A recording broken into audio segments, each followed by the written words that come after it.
একদিন বালানন্দ ব্রহ্মচারী এবং তার শিষ্যরা একটি গ্রামে গিয়ে উপস্থিত হন। গ্রামটি ছিল খুবই দরিদ্র, গ্রামের মানুষজন অত্যন্ত কষ্টে জীবন যাপন করছিল।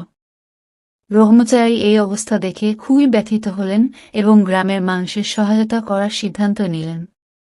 গ্রামের মানুষজনকে তিনি জিজ্ঞাসা করলেন, তোমরা কেন এত কষ্টে আছো? গ্রামের প্রধান উত্তর দিলেন, আমাদের ফসল ভালো হয় না, আর আমাদের কাছে তেমন কিছু নেই যা দিয়ে আমরা নিজেদের জীবিকা নির্বাহ করতে পারি।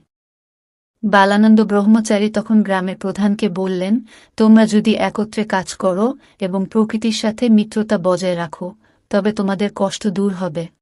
তিনি শিষ্যদের সাথে নিয়ে গ্রামের মানুষের জন্য একটি কুয়ো খনন করলেন, যাতে গ্রামের মানুষজন বিশুদ্ধ পানীয় জল পায়।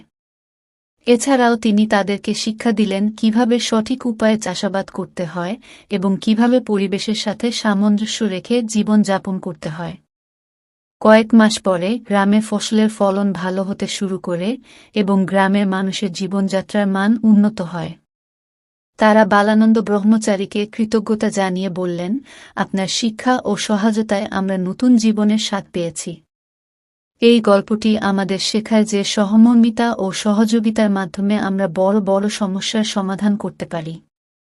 একত্রে কাজ করলে এবং প্রকৃতির সাথে সখ্যতা রাখলে জীবনের প্রতিটি ক্ষেত্রে উন্নতি করা সম্ভব।